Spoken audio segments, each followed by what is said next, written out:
छत्तीसगढ़ की तमाम बड़ी खबरों के साथ मैं हूं लीना। डीबी लाइव के सभी दर्शकों को नववर्ष की हार्दिक शुभकामनाएं। आइए देखते हैं आज की सुर्खियां। कालीचरण को 13 जनवरी तक जेल। रायपुर कोर्ट में पहुंचा मुस्कुराते हुए गांधी जी को गाली देने वाले के समर्थक। बाहर पढ़ रहे थे हनुमान चालीसा। उदयपुर में बवाल के बाद देवव्रत सिंह की दूसरी पत्नी विभाई सामने कहा, मेरी जान को खतरा, मुझे मारने का हो रहा है षड्यंत्र। और करोड़ों रुपए समेट कर फरार युवक नेपाल बॉर्डर से गिरफ्तार। रकम दोगुना करने के नाम पर सैकड़ों को ठगा था युवक ने। अब देखते हैं खबर विस्तार से। राष्ट्रपिता महात्मा गांधी को गाली देने के चलते विवादित हुए महाराष्ट्र के कथित संत कालीचरण को 13 जनवरी तक जुडिशनल कस्टडी में भेज दिया गया है। उनके नए साल की सुबह जेल में ही हुई। रायपुर पुलिस ने उन्हें शुक्रवार शाम को कोर्ट में पेश किया था। कालीचरण को 13 जनवरी तक जेल। रायपुर कोर्ट में पहुंचा मुस्कुराते हुए। गांधी जी को गाली देने वाले के समर्थक बाहर पढ़ रहे थे हनुमान चालीसा। कालीचरण पर धर्म संसद में महात्मा गांधी के खिलाफ विवादित टिप्पणी करने के केस में यह पेशी हुई है। उनके ऊपर राजद्रोह का केस भी दर्ज है। करीब 2 घंटे चली सुनवाई के बाद कोर्ट ने कालीचरण को जेल भेजने का आदेश दे दिया। इससे पहले उनको लेकर वकीलों ने अपनी दलीलें पेश की। सुनवाई के दौरान कालीचरण के समर्थक कोर्ट के बाहर हनुमान चालीसा का पाठ करते रहे। अकोला महाराष्ट्र के रहने वाले कालीचरण ने 26 दिसंबर को रायपुर के धर्म संसद में कहा था कि 1947 में मोहनदास करमचंद गांधी ने उस वक्त देश का सत्यानाश किया। नमस्कार है नाथूराम गोडसे को, जिन्होंने उन्हें मार दिया। कार्यक्रम के मुख्य संरक्षक और राज्य गौ सेवा आयोग के अध्यक्ष महंत रामसुंदर दास ने इस बयान का विरोध करते हुए मंच छोड़ दिया था। छत्तीसगढ़ के खैरागढ़ राज परिवार में संपत्ति को लेकर उठे विवाद ने अब तूल पकड़ लिया है। एक दिन पूर्व ही राजमहल में हुए बवाल के बाद दिवंगत विधायक देवव्रत सिंह की दूसरी पत्नी विभा सिंह ने कहा है कि मुझे जान का खतरा और मुझे मारा जरूर जाएगा। रायपुर प्रेस क्लब में मीडिया से बातचीत करते हुए विभा सिंह ने कहा कि मैं देवव्रत की पहली पत्नी पद्मा सिंह और उनके इर्द गिर्द रहने वालों की राजनीति का शिकार हो गई हूं। मैंने पुलिस महानिदेशक को पत्र लिखकर मेरी जान एवं संपत्ति की सुरक्षा दिए जाने एवं पद्मा सिंह तथा अन्य के खिलाफ दंडात्मक कार्रवाई करने की मांग की है। उदयपुर के राजमहल में कल हुई घटना के संदर्भ में विभा सिंह ने आरोप लगाया कि देवव्रत की मौत के बाद अब उनकी तलाकशुदा पत्नी पद्मा सिंह हक जताने सामने आ गई है। मेरे उदयपुर महल पहुंचते ही हमला हुआ, पथराव हुआ, एक पत्थर मुझे भी आकर लगा।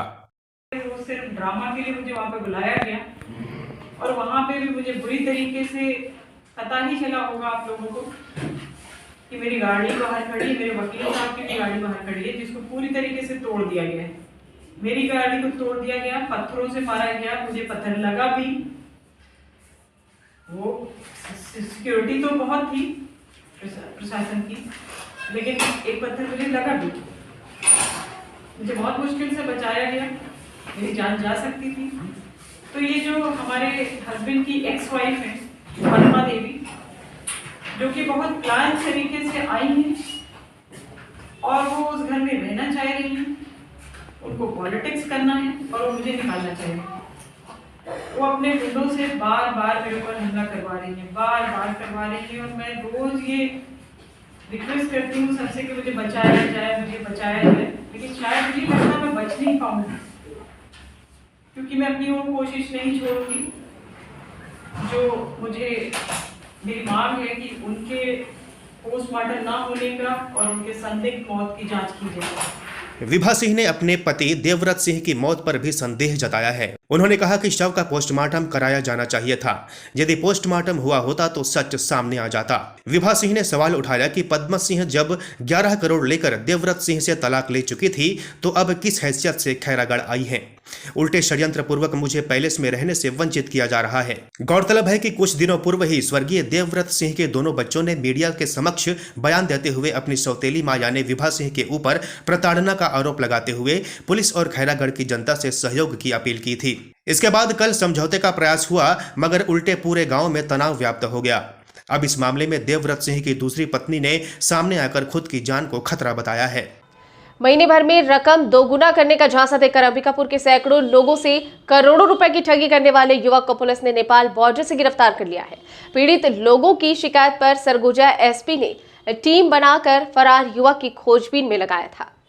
अंबिकापुर निवासी 22 वर्षीय सुहेल उर्फ हामिद रजा बीते 1.5 साल से रकम दोगुना करने की बात कहकर शहर के लोगों से पैसे ले रहा था। लोगों को वह यूदीवो नामक कंपनी की रसीद भी दिया करता था। हामिद रजा ने काफी समय तक लोगों को निवेश किए गए पैसे का 2 गुना करके भी दिया।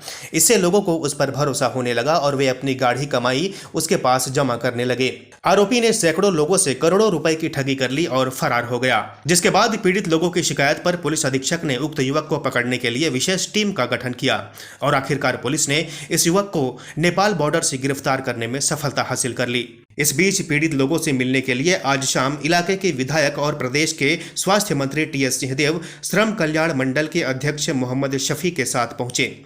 यहां उन्होंने आश्वस्त किया कि पुलिस इस मामले में कठोर कार्रवाई करेगी। छत्तीसगढ़ के कोरबा जिले में शुक्रवार देर रात 2 युवकों ने घर में घुसकर एक महिला को गोली मार दी। इसके बाद बाइक पर बैठकर दोनों युवक भाग निकले। बताया गया है कि झाबर निवासी महिला सरोजनी बाई का पति बाहर गया हुआ था। रात करीब 11:15 पर 2 बदमाश उसके घर में घुस गए और सरोजनी पर गोली चला दी। गोली सरोजनी के चेहरे में लगी और वो खून से लथपथ होकर जमीन पर गिर पड़ी। इसके बाद बदमाश बाइक पर बैठकर वहां से भाग निकले। गोली की आवाज सुनकर पड़ोसी पहुंचे और उन्होंने 102 पर सूचना दी। सूचना के बाद पुलिस ने जिले में नाकाबंदी भी की, लेकिन बाइक सवार बदमाशों का पता नहीं चल सका है। छत्तीसगढ़ के जांजगीर में वर्ष 2021 की आखिरी रात को सड़क हादसे में बाइक सवार 3 युवकों की मौत हो गई। बताया जा रहा है कि तीनों युवक बाइक से जांजगीर से बिलासपुर की ओर जा रहे थे। नेशनल हाईवे 49 पर सड़क किनारे खड़े ट्रक से उनकी बाइक टकरा गई। आसपास के लोगों ने हादसे की सूचना पुलिस को दी।